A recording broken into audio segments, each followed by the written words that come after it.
ਦੋਸਤੋ, ਮੈਂ ਕਹਾਣੀਕਾਰ ਬਲਵੀਰ ਕੌਰ ਰਿਹਲ ਲੈ ਕੇ ਹਾਜ਼ਰ ਹਾਂ ਕਹਾਣੀ ਗੋਲਡਨ ਅੱਖਰ। ਸੋ ਉਮੀਦ ਕਰਦੇ ਹਾਂ ਇਹ ਤੁਹਾਨੂੰ ਕਹਾਣੀ ਜ਼ਰੂਰ ਪਸੰਦ ਆਏਗੀ। ਕਾਮਨੀ ਸਿਰ ਤੇ ਚੁੰਨੀ ਲੈ ਕੇ ਮੰਦਰ ਤੋਂ ਘਰ ਆ ਰਹੀ ਸੀ। ਅਚਾਨਕ ਉਸ ਨੂੰ ਕੁਝ ਗਿੱਲਾ ਮਹਿਸੂਸ ਹੋਇਆ। ਘਰ ਪਹੁੰਚ ਕੇ ਵੇਖਿਆ ਤਾਂ ਉਹਦੀਆਂ ਸਾਰੀਆਂ ਲੱਤਾਂ ਖੂਨ ਨਾਲ ਲਿਬੜ ਚੁੱਕੀਆਂ ਸਨ। ਉਹ ਡੌਰ ਭੌਰ ਹੋਈ ਇਹ ਸਭ ਤੱਕ ਰਹੀ ਸੀ, ਪਰ ਉਹਦੀ ਸਮਝ ਵਿੱਚ ਕੁਝ ਵੀ ਨਹੀਂ ਸੀ ਆ ਰਿਹਾ।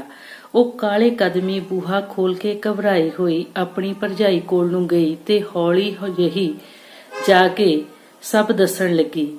ਜਾਂ ਅੰਦਰ ਜਾ ਕੇ ਕੱਪੜੇ ਬਦਲ ਲਾ। ਤੇ ਭਰਜਾਈ ਨੇ ਹਲਕੇ ਜਿਹੇ ਇਸ਼ਾਰੇ ਨਾਲ ਉਸਨੂੰ ਸਭ ਕੁਝ ਸਮਝਾ ਦਿੱਤਾ। ਕਾਮਨੀ ਨੂੰ ਕਾਹਲ ਪੈ ਰਹੀ ਸੀ। 2-3 ਦਿਨਾਂ ਦੀ ਹੈਰਾਨ ਪਰੇਸ਼ਾਨ ਸੀ ਤੇ ਸੁਸਤ ਜਿਹੀ ਪਈ ਸੀ। ਕਾਮਨੀ ਦਾ ਦਿਲ ਨਹੀਂ ਲੱਗ ਰਿਹਾ ਸੀ। ਉਹ ਉਦਾਸ ਜਿਹੀ ਬੈਠੀ ਸੀ ਤੇ ਟੀਵੀ ਦਾ ਬਟਨ ਬੰਦ ਕਰਕੇ ਉਹਨੇ ਮੂੰਹ ਤੇ ਚਾਦਰ ਲੈ ਲਈ। ਉਹਦੀ ਸਹੇਲੀ ਪ੍ਰੀਤ ਉਹਨੂੰ ਬੁਲਾਉਣ ਆਈ।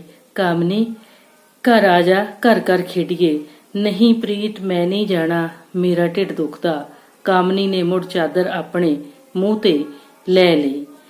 ਪ੍ਰੀਤ ਕਾਮਨੀ ਦਾ ਇਹ ਵਤੀਰਾ ਵੇਖ ਕੇ ਮੂੰਹ ਲਟਕਾਈ ਆਪਣੇ ਘਰ ਵੱਲ ਨੂੰ ਚਲੀ ਗਈ।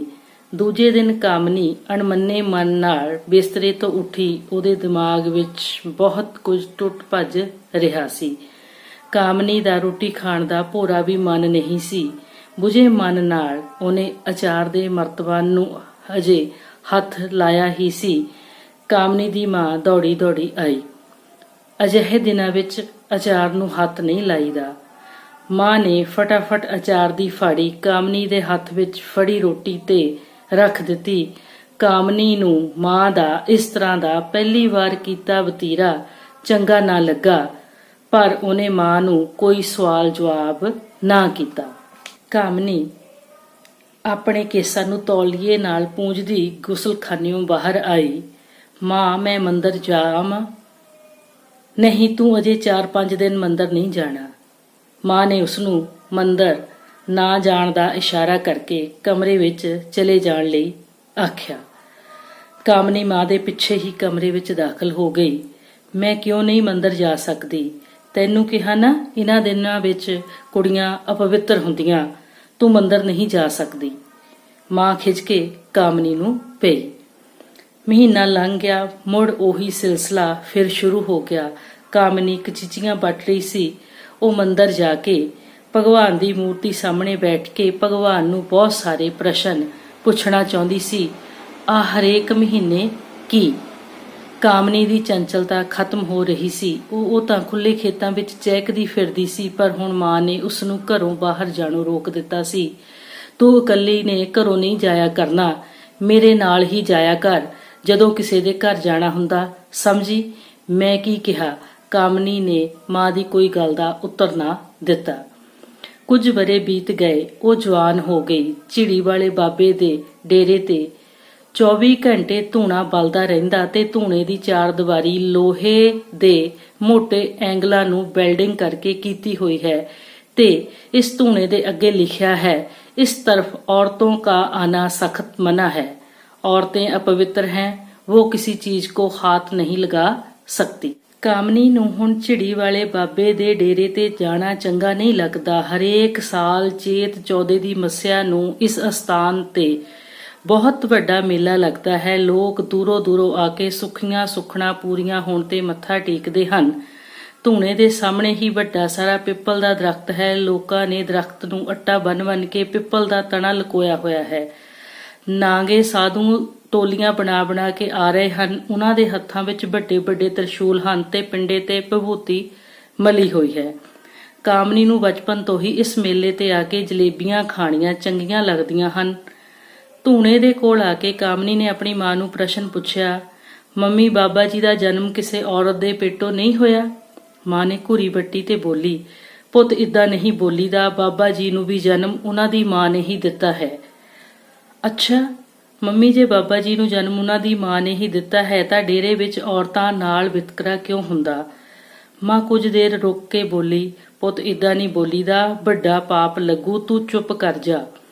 ਕਾਮਨੀ ਚੁੱਪ ਤਾਂ ਕਰ ਗਈ, ਪਰ ਹੁਣ ਉਹ ਦਿਨੋਂ ਦਿਨ ਗੰਭੀਰ ਹੁੰਦੀ ਜਾ ਰਹੀ ਸੀ ਤੇ ਮੁੜ ਕੇ ਉਹ ਕਦੇ ਵੀ ਝਿੜੀ ਵਾਲੇ ਬਾਬੇ ਦੇ ਡੇਰੇ ਤੇ ਨਹੀਂ ਗਈ। ਕਾਮਨੀ ਨੱਚਣ ਟੱਪਣ ਵਾਲੀ ਕੁੜੀ ਸੀ, ਪਰ ਹੁਣ ਉਹ ਸ਼ਾਂਤ ਚਿੱਤ। ਕਾਮਨੀ ਨੂੰ ਗਰਮੀ ਦੀਆਂ ਛੁੱਟੀਆਂ ਹੋ ਗਈਆਂ। ਉਸਨੇ ਮਨ ਬਣਾ ਲਿਆ ਗੀਤਾ ਦਾ ਅਧਿਐਨ ਕਰਨ ਦਾ। ਕਾਮਨੀ ਆਪਣੀ ਮਾਂ ਵਾਂਗ ਹੀ ਘਰ ਵਿੱਚ ਬਣਾਏ ਮੰਦਰ ਵਿੱਚੋਂ ਗੀਤਾ ਚੁੱਕ ਲਿਆਈ। ਮਾਂ ਨੱਠੀ ਨੱਠੀ ਆਈ, ਉਹਨੇ ਕਾਮਨੀ ਦੇ ਹੱਥੋਂ ਗੀਤਾ ਫੜ ਲਈ। ਛੱਡ, ਕੀ ਕਰ ਰਹੀ ਏ? ਬਹੁਤ ਵੱਡਾ ਪਾਪ ਲੱਗੂ। ਮਾਂ ਕਿਉਂ?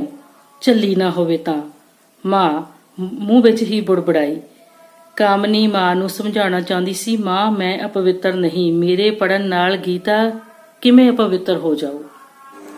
ਮਾਂ ਗੀਤਾ ਫੜ ਕੇ ਮੰਦਰ ਵਿੱਚ ਰੱਖਣ ਚਲੀ ਗਈ ਤੇ ਕਾਮਨੀ ਨੇ ਜ਼ੋਰ ਨਾਲ ਕਮਰੇ ਦਾ ਦਰਵਾਜ਼ਾ ਬੰਦ ਕੀਤਾ।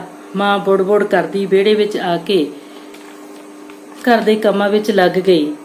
ਕਾਮਨੀ ਨੇ ਧਰਮ ਕਰਮ ਦੇ ਕੰਮ ਛੱਡ ਦਿੱਤੇ ਤੇ ਉਸਨੇ ਸਮਾਜ ਸੇਵਾ ਕਰਨ ਦਾ ਪ੍ਰਣ ਕਰ ਲਿਆ ਤੇ ਇੱਕ NGO ਬਣਾ ਲਈ।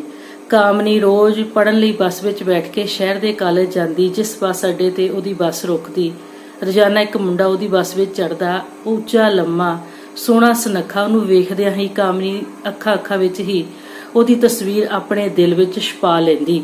ਹੁਣ ਕਾਮਨੀ ਨੂੰ ਵਾਈਨ ਸ਼ੇਡ ਬਹੁਤ ਸੋਹਣਾ ਲੱਗਣ ਲੱਗ ਪਿਆ। ਵਾਈਨ ਸ਼ੇਡ ਦੀ ਉਹ ਹਲਕੀ ਹਲਕੀ ਲਿਪਸਟਿਕ ਲਾਉਂਦੀ, ਬਹੁਤ ਕੁਝ ਹੁਣ ਇੱਕੋ ਰੰਗ ਦਾ ਮੈਚਿੰਗ ਕਰਦੀ। ਕਾਮਨੀ ਨੂੰ ਇੱਕ ਦਿਨ ਉਹ ਮੁੰਡਾ ਉਸ ਬੱਸ ਵਿੱਚ ਨਾ ਮਿਲਿਆ ਤਾਂ ਉਹਦੇ ਮਨ ਨੂੰ ਬੇਚੈਨੀ ਹੋਣ ਲੱਗੀ। ਉਸੇ ਰਸਤੇ ਵਿੱਚ ਇੱਕ ਈਦਗਾਹ ਸੀ। ਉਹ ਅਣਜਾਣ ਮੁੰਡਾ ਈਦਗਾਹ ਵਿੱਚੋਂ ਬਾਹਰ ਆ ਰਿਹਾ ਸੀ। ਕਾਮਨੀ ਜਾਣ ਗਈ ਕਿ ਇਹ ਮੁੰਡਾ ਤਾਂ ਉਸਦੇ ਧਰਮ ਦਾ ਨਹੀਂ ਹੈ। ਉਹ ਬਹੁਤ ਵਾਰੀ ਉਸਨੂੰ ਬੁਲਾਉਣ ਦੀ ਕੋਸ਼ਿਸ਼ ਕਰਦੀ, ਪਰ ਕਦੇ ਬੁਲਾ ਨਾ ਸਕੀ। ਕਾਮਨੀ ਦੇ ਸੁਭਾਅ ਵਿੱਚ ਆਈ ਤਬਦੀਲੀ ਤੇ ਪਹਿਨੇ ਜਾ ਰਹੇ ਸ਼ੋਕ ਰੰਗਾਂ ਦੀ ਭਿਣਕ ਘਰਦਿਆਂ ਤੱਕ ਵੀ ਪਹੁੰਚ ਗਈ ਤੇ ਉਹਨਾਂ ਨੇ ਕਾਮਨੀ ਦੇ ਵਿਆਹ ਲਈ ਮੁੰਡੇ ਦੀ ਤਲਾਸ਼ ਆਰੰਭ ਕਰ ਦਿੱਤੀ। ਕਾਮਨੀ ਈਦਗਾਹ ਵਾਲੇ ਮੁੰਡੇ ਦਾ ਹੱਥ ਫੜ ਕੇ ਪਿਆਰ ਦਾ ਇਜ਼ਹਾਰ ਕਰਨਾ ਚਾਹੁੰਦੀ ਸੀ, ਪਰ ਕਰ ਨਾ ਸਕੀ। ਕਾਮਨੀ ਦੀ ਪੜ੍ਹਾਈ ਵਿੱਚ ਹੀ ਰਹਿ ਗਈ। ਹੁਣ ਉਹ ਦੁਲਹਨ ਬਣ ਗਈ ਸੀ। ਉਹ ਨਵਾਂ ਮਾਹੌਲ ਤੇ ਨਵੇਂ ਘਰ ਵਿੱਚ ਪ੍ਰਵੇਸ਼ ਕਰ ਗਈ। ਪਤੀ ਨੇ ਉਹਨੂੰ ਹਲਕਾ ਜਿਹਾ ਚੁੰਮਿਆ ਤੇ 2 ਘੰਟਿਆਂ ਮਗਰੋਂ ਹੀ ਕਾਮਨੀ ਦਾ ਪਤੀ ਸੂਰਜ ਉਸ ਨਾਲ ਖਹਿਬੜ ਪਿਆ, ਆ ਚਾਦਰ ਤਾਂ ਤੂੰ ਪਵਿੱਤਰ ਨਹੀਂ। ਸਾਰੇ ਪਰਿਵਾਰ ਵਾਲੇ ਕਾਮਨੀ ਦੇ ਘਰ ਆ ਜਾਣ ਨਾਲ ਖੁਸ਼ ਸਨ। ਉਹ ਬਗੈਰ ਕਿਸੇ ਦੇ ਕਹੇ ਹਰ ਇੱਕ ਜੀ ਦੀ ਇੱਛਾ ਪੂਰੀ ਕਰਦੀ। ਜੇ ਕੋਈ ਖੁਸ਼ ਨਹੀਂ ਸੀ ਤਾਂ ਉਹ ਸੀ ਉਸਦਾ ਪਤੀ। ਸੂਰਜ ਸਮਝਦਾ ਸੀ ਕਾਮਨੀ ਦੇ ਵਿਆਹ ਤੋਂ ਪਹਿਲਾਂ ਹੀ ਗੈਰ ਮਰਦਾਂ ਨਾਲ ਸੰਬੰਧ ਹਨ। ਜੀ ਰੋਟੀ ਖਾ ਲਵੋ। ਕਾਮਨੀ ਨੇ ਰੋਟੀ ਵਾਲੀ ਪਲੇਟ ਸੂਰਜ ਵੱਲ ਨੂੰ ਕਰਦਿਆਂ ਕਿਹਾ। ਸੂਰਜ ਨੇ ਪਲੇਟ ਵਗਾ ਕੇ ਮਾਰੀ। ਕਾਮਨੀ ਦੇ ਸਿਲਕ ਦੇ ਸੂਟ ਤੇ ਛਿੱਟੇ ਪੈ ਗਏ। ਉਹ ਫਟਾਫਟ ਫਰਸ਼ ਸਾਫ਼ ਕਰਨ ਲੱਗੀ ਤੇ ਕੱਪੜੇ ਬਦਲਣ ਚਲੀ ਗਈ। ਹੁਣ ਉਹ ਸੂਟ ਦੀ ਜਗ੍ਹਾ ਸਾੜੀ ਪਹਿਨ ਕੇ ਆਈ। ਜੇ ਉਹ ਸਾੜੀ ਪਹਿਨਦੀ ਆ ਕੀ ਪਾ ਲਿਆ। ਜੇ ਉਹ ਸੂਟ ਪਾਉਂਦੀ ਤਾਂ ਸੂਰਜ ਸੂਟ ਵਿੱਚੋਂ ਨੁਕਸਾਂ ਕੱਢਣ ਲੱਗ ਪੈਂਦਾ। ਨਾ ਤੈਨੂੰ ਮੇਕਅਪ ਨਹੀਂ ਕਰਨਾ ਆਉਂਦਾ, ਕਿਵੇਂ ਬੂਥਾ ਰੰਗ ਲਿਆ। ਸੂਰਜ ਬੁੜਬੁੜ ਕਰਦਾ ਅਖਬਾਰ ਪੜ੍ਹਨ ਲੱਗ ਪਿਆ। ਦਿਨ ਬੀਤ ਰਹੇ ਸਨ, ਸਾਲ ਬੀਤ ਗਏ। ਕਾਮਨੀ ਨੇ ਤਰਲਾ ਕਰਦਿਆਂ ਰਾਤ ਨੂੰ ਨਾ ਨੁੱਕਰ ਜਿਹੀ ਕੀਤੀ। ਸੂਰਜ ਨੇ ਮੋਟੀ ਜਿਹੀ ਗਾਲ ਕੱਢੀ, ਸਾਲੀ। ਕਾਮਨੀ ਕੁਝ ਕਹਿਣਾ ਚਾਹੁੰਦੀ ਸੀ, ਪਰ ਉਹ ਇੱਕ ਨਹੀਂ ਸੁਣਦਾ। ਕਾਮਨੀ ਤੇ ਸੂਰਜ ਦੀ ਸਾਂਝ ਸਿਰਫ ਕੁਝ ਘੰਟਿਆਂ ਤੱਕ ਹੀ ਸੀ। ਘਰ ਇੱਕ ਸੀ, ਕਮਰਾ ਇੱਕ ਸੀ, ਛੱਤ ਇੱਕ ਸੀ, ਬੈੱਡ ਇੱਕ ਸੀ। ਜੇ ਇੱਕ ਨਹੀਂ ਸੀ ਤਾਂ ਉਹ ਸੀ ਦੋਹਾਂ ਦੇ ਦਿਲਾਂ ਦੀ ਧੜਕਣ। ਕਾਮਨੀ ਨੂੰ ਹਸਪਤਾਲ ਦੀ OPD ਵਿੱਚੋਂ ਬਾਹਰ ਲਿਆ ਕੇ ICU ਵਿੱਚ ਸ਼ਿਫਟ ਕਰ ਦਿੱਤਾ ਗਿਆ। ਉਹਨਾਂ ਦੇ ਪਰਿਵਾਰ ਵਿੱਚ ਇੱਕ ਬੱਚੀ ਨੇ ਜਨਮ ਲਿਆ। ਬੱਚੀ ਦਾ ਨਾਮ ਪਰੀ ਰੱਖਿਆ ਗਿਆ। ਉਸਦੀ ਸੂਰਤ ਹੀ ਪਰੀਆਂ ਵਰਗੀ ਸੀ। ਕਾਮਨੀ ਨੇ ਪਹਿਲੀ ਵਾਰ ਸੂਰਜ ਦੇ ਚਿਹਰੇ ਤੇ ਇੱਕ ਹਲਕੀ ਜਿਹੀ ਮੁਸਕਾਨ ਤੱਕੀ ਤੇ ਉਹ ਆਪਣਾ ਦਰਦ ਕੁਝ ਦੇਰ ਲਈ ਭੁੱਲ ਗਈ। ਸੂਰਜ ਦੀ ਮਾਂ ਨੇ ਪਰੀ ਨੂੰ ਆਪਣੇ ਹੱਥਾਂ ਵਿੱਚ ਚੁੱਕਿਆ ਹੋਇਆ ਸੀ ਤੇ ਆਖ ਰਹੀ ਸੀ, ਪਰੀ ਤਾਂ ਨਿਰੀ ਆਪਣੇ ਬਾਪ ਤੇ ਗਈ ਹੈ। ਆ ਵੇਖੋ ਕਿਵੇਂ ਪਿਓ ਵਰਗੀਆਂ ਅੱਖਾਂ ਤੇ ਹੱਥ ਪੈਰ ਹਨ। ਸੂਰਜ ਦਾ ਪਰਿਵਾਰ ਖੁਸ਼ ਸੀ। ਘਰ ਵਿੱਚ ਲక్ష్ਮੀ ਆਈ ਹੈ। ਦਿਨੋਂ ਦਿਨ ਪਰੀ ਵੱਡੀ ਹੋ ਰਹੀ ਸੀ। ਸੂਰਜ ਤੇ ਕਾਮਨੀ ਵਿੱਚ ਦਿਲਾਂ ਦੀ ਦੂਰੀ ਬੱਚੇ ਦੇ ਆਉਣ ਨਾਲ ਵੀ ਨਾ ਘਟੀ। ਕਾਮਨੀ ਸੂਰਜ ਦੀਆਂ ਕੌੜੀਆਂ ਗੱਲਾਂ ਦਾ ਕੋਈ ਉੱਤਰ ਨਾ ਦਿੰਦੀ। ਉਹ ਮੂੰਹ ਵਿੱਚ ਹੀ ਕੁਝ ਨਾ ਕੁਝ ਬੋਲਦਾ ਰਹਿੰਦਾ। ਸੂਰਜ ਦੁਆਰਾ ਕਾਮਨੀ ਦੇ ਹਰ ਕੰਮ ਵਿੱਚ ਨੁਕਸ ਕੱਢਣ ਦੀ ਆਦਤ ਤੋਂ ਪੂਰਾ ਟੱਬਰ ਵਾਕਿਫ ਸੀ। 15 ਵਰ੍ਹੇ ਬੀਤ ਗਏ। ਕਾਮਨੀ ਦਾ ਚਿਹਰਾ ਢਿਲਕ ਰਿਹਾ ਸੀ। ਉਹਦੀ ਫਿਗਰ ਵਿੱਚ ਵੀ ਪਹਿਲਾਂ ਵਾਲਾ ਆਕਰਸ਼ਣ ਨਹੀਂ। ਫਿਗਰ ਥੋੜੀ ਢਿਲਕ ਗਈ, ਲੱਕ ਥੋੜਾ ਭਾਰਾ ਹੋ ਗਿਆ ਤੇ ਢਿੱਡ ਦਾ ਮਾਸ ਵੀ ਲਟਕਦਾ ਸਾਫ਼ ਦਿਸਦਾ ਸੀ। ਕਾਮਨੀ 15 ਦਿਨਾਂ ਤੋਂ ਸੈਨੇਟਰੀ ਪੈਡ ਬਦਲ ਕੇ ਅੱਕ ਗਈ ਸੀ। ਬਲੀਡਿੰਗ ਬਹੁਤ ਹੋ ਰਹੀ ਸੀ। ਸੂਰਜ ਲਈ ਇਹ 15 ਦਿਨ ਲੰਘਾਉਣੇ ਮੁਸ਼ਕਲ ਹੋ ਗਏ। ਕਾਮਨੀ ਨੂੰ ਖਿੱਚ ਚੜ੍ਹਦੀ, ਉਹਦਾ ਸੁਭਾਅ ਚਿੜਚਿੜਾ ਹੋ ਗਿਆ। 15 ਦਿਨਾਂ ਮਗਰੋਂ ਹੀ ਕਾਮਨੀ ਦੀ ਇਹ ਹਾਲਤ ਬਾਰ-ਬਾਰ ਹੋ ਰਹੀ ਸੀ। ਮਿਸਿਜ਼ ਕਾਮਨੀ, ਤੁਹਾਡੇ ਸਰੀਰ ਵਿੱਚ ਹਾਰਮੋਨਸ ਦੀ ਤਬਦੀਲੀ ਹੋ ਰਹੀ ਹੈ। ਲੱਗਦਾ ਇਹ ਮੀਨੋਪਾਜ਼ ਹੈ। ਡਾਕਟਰ ਪਿੰਕੀ ਐਲਿਜ਼ਾਬੇਥ ਨੇ ਚੈੱਕਅਪ ਕਰਕੇ ਸਲਿੱਪ ਕਾਮਨੀ ਦੇ ਹੱਥ ਵੱਲ ਵਧਾਉਂਦੇ ਹੋਏ ਉਸ ਨੂੰ ਲੋਅਰ ਐਬਡੋਮਨ ਦੀ ਸਕੈਨ ਕਰਵਾਉਣ ਦੀ ਸਲਾਹ ਦੇ ਕੇ ਹਫ਼ਤੇ ਦੀਆਂ ਦਵਾਈਆਂ ਸਲਿੱਪ ਤੇ ਲਿਖ ਕੇ ਦੇ ਦਿੱਤੀਆਂ। ਕਾਮਨੀ ਨੇ ਮੈਡੀਕਲ ਸਟੋਰ ਤੋਂ ਦਵਾਈਆਂ ਲਈਆਂ ਤੇ ਘਰ ਆ ਗਈ। ਕੁਝ ਮਹੀਨਿਆਂ ਦੇ ਟ੍ਰੀਟਮੈਂਟ ਤੋਂ ਬਾਅਦ ਉਸ ਨੂੰ ਆਪਣੀ ਸਥਿਤੀ ਸਪਸ਼ਟ ਹੋ ਗਈ। ਕਾਮਨੀ ਨੂੰ ਇਸ ਸਮੇਂ ਕਿਸੇ ਚੰਗੇ ਸਾਥੀ ਦੀ ਹਮਦਰਦੀ ਦੀ ਲੋੜ ਸੀ। ਸੂਰਜ ਤੇ ਸ਼ਾਮ ਨੂੰ ਪੈਗ ਲਾਉਣ ਦੀ ਗਿਣਤੀ ਵੱਧ ਗਈ ਤੇ ਉਹ ਕਾਮਨੀ ਨੂੰ ਆਖਦਾ, ਕੀ ਡਰਾਮਾ ਬਣਾਇਆ ਰੱਖਦੀ ਏ, ਪੀਰੀਅਡ ਆਇਆ। ਉਹ ਅੰਦਰ ਜਾਂਦਾ ਤੇ ਡੱਬੀ ਚੁੱਕ, ਤੂੰ ਹੁਣ ਬੁੱਢੀ ਹੋ ਗਈ। ਸੂਰਜ ਨੇ ਖਾਲੀ ਬੋਤਲ ਨੂੰ ਪੈਰ ਨਾਲ ਰੋੜਦਿਆਂ ਕਾਮਨੀ ਨੂੰ ਤਾਨਾ ਮਾਰਿਆ। ਕਾਮਨੀ ਕਈ ਦਿਨ ਅੱਧੀ ਰਾਤ ਤੱਕ ਸੂਰਜ ਦੀ ਉਡੀਕ ਕਰਦੀ ਰਹਿੰਦੀ, ਪਰ ਸੂਰਜ ਨੇ ਹੁਣ ਘਰ ਆਉਣਾ ਹੀ ਬੰਦ ਕਰ ਦਿੱਤਾ। ਹੌਲੀ-ਹੌਲੀ ਉਹ ਕਿਸੇ ਹੋਰ ਔਰਤ ਨਾਲ ਰਹਿਣ ਲੱਗ ਪਿਆ। ਕਾਮਨੀ ਦੇ ਮਨ ਵਿੱਚ ਕਦੇ-ਕਦੇ ਖਿਆਲ ਆਉਂਦਾ, ਮੈਂ ਤਾਂ ਵਰਤਿਆ ਹੋਇਆ ਸੈਨੇਟਰੀ ਪੈਡ ਹਾਂ। ਕਾਮਨੀ ਆਪਣੇ ਆਪ ਨੂੰ ਬਹੁਤ ਇਕੱਲਿਆਂ ਮਹਿਸੂਸ ਕਰ ਰਹੀ ਸੀ। ਇਕੱਲੀ ਤਾਂ ਉਹ ਉਦੋਂ ਹੀ ਹੋ ਗਈ ਸੀ ਜਦੋਂ ਉਸਦਾ ਵਿਆਹ ਹੋਇਆ ਸੀ। ਪਤਾ ਹੀ ਨਾ ਲੱਗਾ ਇੱਕ ਦਿਨ ਕਦੋਂ ਉਹ ਨਹਿਰ ਦੇ ਪੁਲ ਤੱਕ ਪਹੁੰਚ ਗਈ। ਉਹਨੇ ਨਹਿਰ ਦੇ ਪਾਣੀ ਵੱਲ ਇੱਕ ਪੈਰ ਵਧਾਇਆ ਤਾਂ ਉਸਨੇ ਨਿਰਮਲ ਪਾਣੀ ਵਿੱਚ ਆਪਣਾ ਅਕਸ ਵੇਖਿਆ। ਉਸਨੂੰ ਪਾਣੀ ਵਿੱਚ ਪਰੀ ਤੈਰਦੀ ਦਿਸੀ। ਉਸਨੇ ਪਰੀ ਨੂੰ ਫੜਨ ਦਾ ਯਤਨ ਕੀਤਾ, ਪਰੀ ਡੁੱਬ ਗਈ। ਕਾਮਨੀ ਨੇ ਪੈਰ ਪਿਛਾਂਹ ਨੂੰ ਪੁੱਟੇ ਤੇ ਘਰ ਆ ਕੇ ਪਰੀ ਨੂੰ ਬਾਹਾਂ ਵਿੱਚ ਘੁੱਟ ਕੇ ਚੁੰਮਿਆ। ਅਗਲੇ ਦਿਨ ਉਹ ਡਾਕਟਰ ਪਿੰਕੀ ਐਲਿਜ਼ਾਬੇਥ ਕੋਲ ਗਈ।